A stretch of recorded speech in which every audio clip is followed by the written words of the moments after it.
और अब हम आते हैं अपने सॉल्व्ड सेगमेंट में।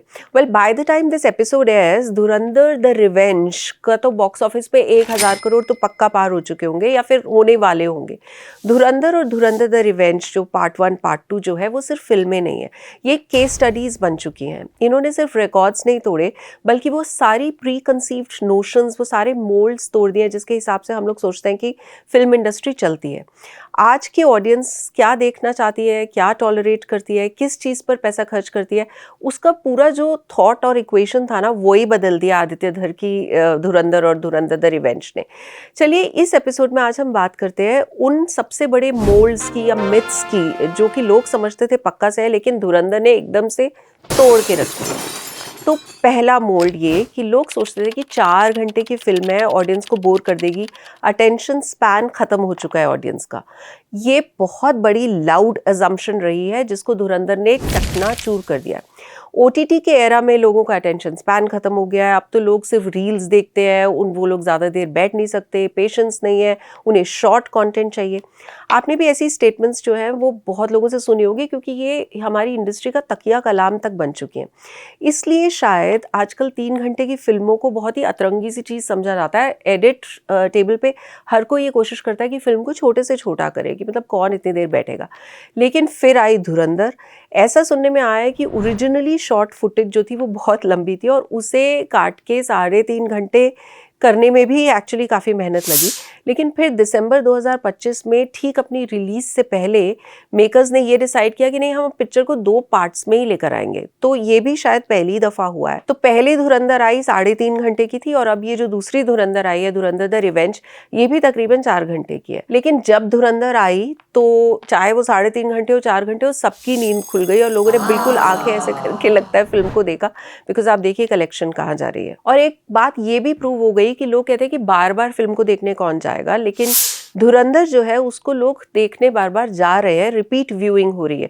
तो रिपीट व्यूइंग भी एक ऐसा मोल्ड है जो धुरंधर ने ब्रेक कर दिया। तो बात यह है कि ऑडियंस का अटेंशन स्पैन खत्म नहीं हुआ, शायद उनकी टॉलरेंस फॉर मीडियोक्रिटी खत्म हो गई है। अगर अच्छी चीज़ बनाओगे तो लोग आराम से तैयार है, रात के टाइम आते हैं और तब भी 4-4 घंटे देखते हैं। मैं ऐसे लोगों को जानती हूँ जिन्होंने रात को 11 साढ़े 11 का शो देखा, सुबह में 2 ढाई 3 बजे तक अपना फिल्म देखी और उसके बाद भी उन्हें नींद नहीं आ रही थी। So this is the magic that Dhurandhar has brought. दूसरा जो एक मोल्ड था या मिथ था वो ये था कि हाई टिकट प्राइसेस जो है वो ऑडियंस को थिएटर से दूर कर देते हैं। वेल, पेंडेमिक के बाद एक नैरेटिव सेट हो गया था कि टिकट प्राइसेस को कम रखो, बहुत सारी ऑफर्स दो, 1+1 बाय 1 गेट 1, तभी लोग थिएटर्स में आएंगे। थिएटर गोइंग को एक डिस्काउंट ड्रिवन हैबिट बना दिया गया था। ट्रेड के लोगों ने इतनी बार ये कहा कि फिल्म मेकर्स ऐसा करके खुद ही अपनी ऑडियंस को बता रहे हैं कि हमारी फिल्म की ये वैल्यू है। लिटरली प्लीड करना पड़ रहा है कि लोग थिएटर में आ जाएं, हम फ्री में दिखा देंगे लेकिन थिएटर में बस आ जाए। अब धुरंधर और धुरंधर द रिवेंज ने इस थ्योरी को सीधा चैलेंज किया है कि आपको पता है कि टिकट प्राइसेस जो है वो 3 तरीके के होते हैं। Regular for normal films, popular for films जिसमें पॉपुलर स्टार्स होते हैं, बड़े स्टार्स होते हैं, और blockbusters for the super stars. लेकिन धुरंधर ने ऑप्ट किया for a new category all together, super blockbuster plus. मतलब 500, 800, 1000, 2400 रुपये की टिकट, ये वो दाम है जिन पे धुरंधर के शोज जो है वो पूरे देश में हाउसफुल जा रहे हैं। मतलब 2400 रुपये की एक टिकट पे भी हाउसफुल जा रहे हैं। विश्वास नहीं होता ना, क्योंकि जब प्रोडक्ट जो है वो इवेंट बन जाता है ना तो प्राइस सेकेंडरी हो जाता है। लोगों में एक अर्जेंसी है कि इस फिल्म को जल्दी से जल्दी देखना है स्पॉयलर्स आने से पहले। ऑडियंस पैसा बचाने के लिए नहीं, एक्सपीरियंस खरीदने के लिए तैयार है। अगर फिल्म उन्हें एक ऐसा सिनेमैटिक हाई देती है जो ओटीटी पे रेप्लिकेट नहीं हो सकता, तो फिर वो कितना भी प्रीमियम पे करने को तैयार है विदाउट एनी हेजिटेशन। एक और मिथ जो धुरंधर के साथ ब्रेक हुआ वो ये है कि जो स्पाई जॉनरा होता है वो, उसका मतलब है कि glossy suits, James Bond type के look and feel, 6 pack abs और बहुत सारा ग्लैमर। अब इंडियन स्पाई जॉनरा का एक टेम्पलेट जो है वो बन चुका है पिछले कुछ सालों में। Stylish cars, exotic location, secret agents का डांस करना और बिकिनीज पहन के घूमना रियलिटी से ज़्यादा फैंटेसी बन चुकी है। धुरंधर ने इस फैंटेसी को भी पूरी तरीके से ख़त्म कर दिया है। यहाँ का जो स्पाई है वो एक सुपर हीरो नहीं है, वो थका हुआ है और मॉरली कन्फ्लिक्टेड इंसान है। वो फ्रस्ट्रेट हो चुका है और आपके मेरे जैसे लोगों जैसा है। उसका काम फ्लैशी नहीं है, उसका काम डर्टी है। धुरंधर द रिवेंज जो है वो इस बात को और डीपन करती है। रणवीर सिंह का कैरेक्टर हमजा अली मज़ारी जो है वो पाकिस्तान में लियारी जैसे ख़तरनाक जगह पे रह रहा है, जहाँ वो हर दिन सिर्फ जिंदा रहने को ही बहुत बड़ी अचीवमेंट समझ रहा है। यहाँ जो एस्पेनाज है ना, यहाँ की जो स्पाइंग है वो एक साइकोलॉजिकल बैटलफील्ड है, जहाँ दुश्मन बॉर्डर के पार नहीं है, सिस्टम के अंदर है। रणवीर सिंह के जो स्पाई पोर्ट्रेल से एक और मिथ ब्रेक हुआ कि जो स्पाइज की लाइफ है बहुत ज़्यादा ग्लैमरस होती है। एक्चुअली इस फिल्म से पता चलता है कि एक स्पाई की एक्चुअली लाइफ कितनी ज़्यादा लोनली होती है। So there is a lot of emotional drama and the myths about how spies are has also been broken. चौथी चीज़ जो धुरंधर द रिवेंज ने ब्रेक कर दी है वो ये है कि मासेस और क्लासेस जो है वो एक अलग अलग टाइप की ऑडियंस है, दोनों को एक साथ केटर नहीं किया जा सकता। हाँ, इंडस्ट्री का एक और फेवरेट डिवाइड था ये। तो आप मास फिल्म बनाओ या जो कि सिंगल स्क्रीन पे चलेगी, या फिर आप क्लास फिल्म बनाओ जो मल्टीप्लेक्सेस ऑडियंस को पसंद आएगी। दोनों को एक साथ टारगेट करना जो है उससे सपोजिटली इम्पॉसिबल समझा जाता था। धुरंधर ने इस डिवाइड को इतना इररेलेवेंट बना दिया कि मैं क्या बताऊँ। इसमें विसल वर्दी मोमेंट्स भी हैं और बहुत सारे लेयर्ड, कॉम्प्लेक्स, नुआंस्ड डायलॉग्स भी हैं। एक तरफ रणवीर सिंह के सीन्स पे सीटियां बज रही हैं, एक्शन सीन्स पे, दूसरी तरफ लोग आपस में मिलकर डिस्कस कर रहे हैं, वो पीक डिटेलिंग की बातें कर रहे हैं। तो आपने देखा कि कैसे ये दोनों वर्ल्ड्स जो है वो इकट्ठे आ गए हैं। ये फिल्म ऑडियंस को अंडर एस्टिमेट नहीं करती, वो उनको बच्चा नहीं समझती, उनकी इंटेलिजेंस को जो है ना वो फॉर ग्रांटेड नहीं लेती कि चलो आओ इनको बताओ कि कैसे आईएसआई और रॉ जो है वो साथ में मिलकर काम कर रहे हैं, कैसे दो एनिमी स्पाइज एक दूसरे के प्यार में पड़ जाते हैं। ये फिल्म कहती है ये नया हिंदुस्तान है, ये घर में घुसेगा भी और मारेगा भी। आपने कभी देखा है एक main stream commercial Hindi film जिसमें लीड एक्टर जो है वो ए लिस्टर एक्टर इस टाइप के डायलॉग बोल रहा हो? पर इस फिल्म ने वो करके दिखाया है, and actually that is why it resonates with the way common public is right now feeling. यही कारण है कि धुरंधर टियर 2 सिटीज में भी उतना अच्छा कर रही है, टियर 3 सिटीज में भी उतना अच्छा कर रही है, एंड कॉस्मोपॉलिटन सिटीज में भी इतना ताबड़तोड़ बिजनेस कर रही है। तो मासेस और क्लासेस का जो इमेजिनरी डिवाइड था उसे धुरंधर ने एकदम तोड़ दिया है। एक और मिथ जो ब्रेक हुआ है धुरंधर के साथ वो ये है कि फ्रेंचाइजी से लोगों को फटीग हो चुका है, ऑडियंस जो है वो अब सीक्वल्स से थक चुकी है। वैसे टेक्निकली धुरंधर जो है वो सीक्वल नहीं है, मतलब इकट्ठा शूट हुई थी फिल्म और उसे 2 पार्ट्स में बांटा है, लेकिन फिर भी लोगों के लिए तो 2 ही महीने में धुरंधर 1 और धुरंधर 2 आ गई।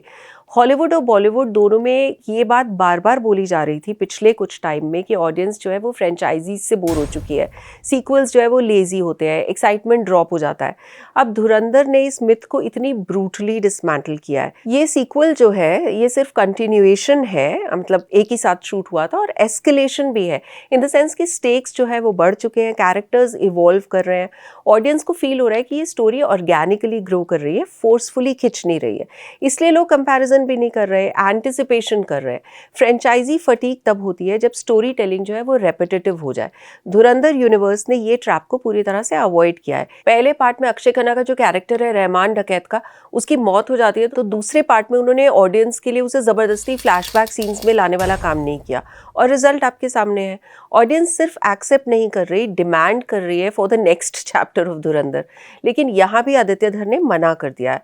बहुत आसान होता अगर धुरंधर द रिवेंज के बाद वो आखिरी सीन में कुछ ऐसा दिखा देते कि अजय सान्याल या जो आर माधवन का जो कैरेक्टर है वो कोई नया मिशन अब लेकर आ गए हैं, लेकिन ऑडियंस इसके लिए तैयार थी, एक थर्ड पार्ट के लिए भी।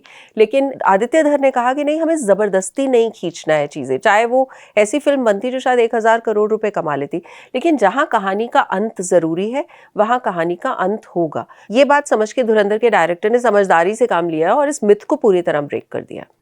एक और मिथ जो लोगों के दिमाग में बस चुकी थी वो ये थी कि फिल्म के चलने के लिए गानों का तड़का होना जो है वो ज़रूरी होता है। अब धुरंधर और धुरंधर द रिवेंज की जो एल्बम्स है वो स्पॉटिफाई जैसे ग्लोबल प्लेटफॉर्म्स पे गदर मचा रही हैं। इस 7 घंटे की सागा में सिर्फ एक लिप सिंक गाना है, एक, फिर भी इसके म्यूजिक को गोट बोला जा रहा है। शाश्वत सचदेव जो है वो इन दोनों फिल्मों के म्यूजिक कंपोजर हैं। उन्होंने पुराने जेम्स को ढूंढकर उन्हें किस तरीके से पैकेज किया है, रीपैकेज किया है, स्टोरी के साथ इंटीग्रेट किया है। बैकग्राउंड में चल रहे हैं ये गाने और हर सिचुएशन पे वो इतना सटीक बैठे हैं कि उस पूरे सीन को वो एलिवेट कर देते हैं। माइंडलेसली रिक्रिएट नहीं किया जा रहा जस्ट फॉर इंस्टाग्राम रील की चलो पिक्चर है तो 3-4 गाने होने चाहिए उसके अंदर। मन्ना डे और आशा भोसले का ना तो कारवां की तलाश है, नुसरत फ़तेह अली खान का दिल पे ज़ख्म खाते हैं, गुलाम अली साहब का चुपके चुपके रात दिन, और पंजाबी फोक जैसे बारी बरसी, धुरंधर की एल्बम ने इन सब रेट्रो सॉन्ग्स को बहुत कूल बना दिया है। तो अगर हम सम अप करें तो धुरंधर और धुरंधर द रिवेंज ने सिर्फ एक सक्सेसफुल फ्रेंचाइज क्रिएट नहीं किया, इन्होंने इंडस्ट्री के सारे कंफर्ट जोन्स को तोड़ दिया है। इन्होंने ये प्रूव किया है कि जो ऑडियंस है उसको अंडर एस्टिमेट करना सबसे बड़ा रिस्क है। वो लंबी फिल्म्स देख सकते हैं, वो ज़्यादा पैसे खर्च के प्रीमियम टिकट्स ले सकते हैं, वो कॉम्प्लेक्स नैरेटिव समझ सकते हैं और वो सीक्वल्स को भी अपना सकते हैं। बस एक कंडीशन है, उन्हें कुछ ऐसा दो जो जेन्युइनली एंगेजिंग हो। ये फिल्म एक रिमाइंडर है कि सिनेमा अभी तक एक पावरफुल मीडियम है और रहेगा। तो आज के बाद अगर कोई भी ये बोले कि ऑडियंस ये नहीं देखेगी, तो धुरंधर का एग्जाम्पल सामने रखना चाहिए कि प्रॉब्लम ऑडियंस की नहीं है, प्रॉब्लम अजम्पशंस की है।